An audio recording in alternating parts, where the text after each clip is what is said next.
मैं मदन पंडित मोटिवेटर।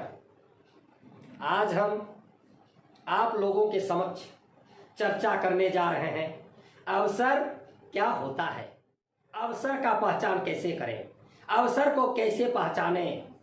बंधु, अवसर को आप आसानी से नहीं पहचान सकते हैं, क्योंकि अवसर जो होता है वह उसका चेहरा आगे तरफ से पूरा बाल से ढका हुआ होता है, इसीलिए तुरंत अवसर को पहचान नहीं पाते हैं।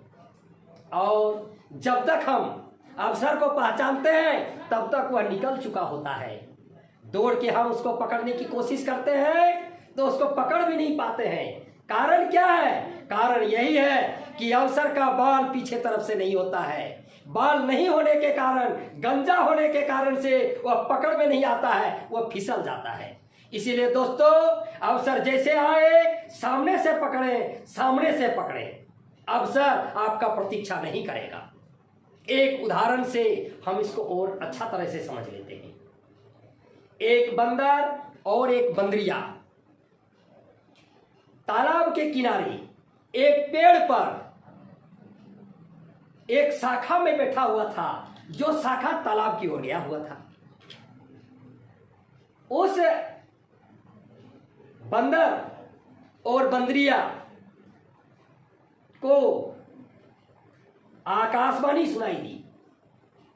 आकाशवाणी में बोला गया था कि 1 मिनट के अंदर यदि कोई पुरुष जाति का हो और वह तालाब में कूद जाए तो वह सुंदर पुरुष बन जाएगा, और यदि स्त्री जाति का कोई हो और वह तालाब में कूद जाए तो वह सुंदर स्त्री बन जाएगी।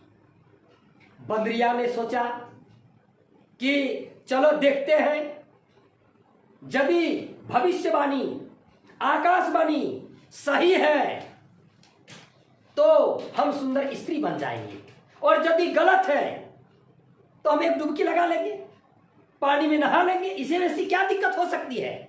लेकिन वहीं पर वह बंदर सोचने में समय गवा दिया, देखने में समय गवा दिया।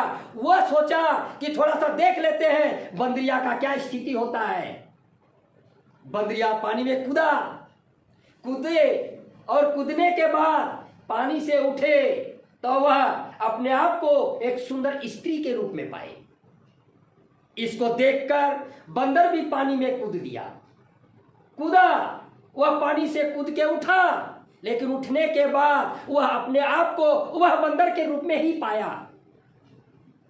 जब वह ऐसा अपने आप को देखा तो वह प्रश्न किए उस बंदरी से कि तुम बंदरी थी, हम बंदर थे, लेकिन तुम पानी में कूदा, हम भी पानी में कूदे, लेकिन तुम सुंदर स्त्री बन गई, हम सुंदर पुरुष क्यों नहीं बने? वह हंसते हुए बंदरिया बोली कि महाशय, आप बहुत ज्यादा समय लिए सोचने समझने में, क्योंकि अवसर आया था आपके पास और मेरे पास एक ही साथ में आया था।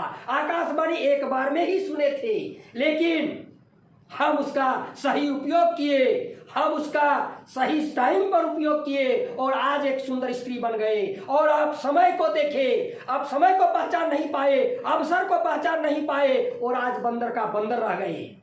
तो दोस्तों, हम लोग के साथ भी ऐसा ही घटना घटता है कि हम लोग के पास भी समय आता है। हम लोग ही नहीं, सबके पास भगवान एक बार करके समय देते हैं, लेकिन उस समय को पहचान नहीं कर पाते हैं, और उस समय को पहचान नहीं करने के कारण वह समय व्यर्थ चला जाता है और वह समय बार बार नहीं आता है। इसीलिए बंधु, समय को पहचाने, अवसर को पहचाने, उस अवसर को हाथ से नहीं जाने दे, फिसलने नहीं दे, और नहीं तो यह अवसर बार बार आपको नहीं मिलेगा। धन्यवाद।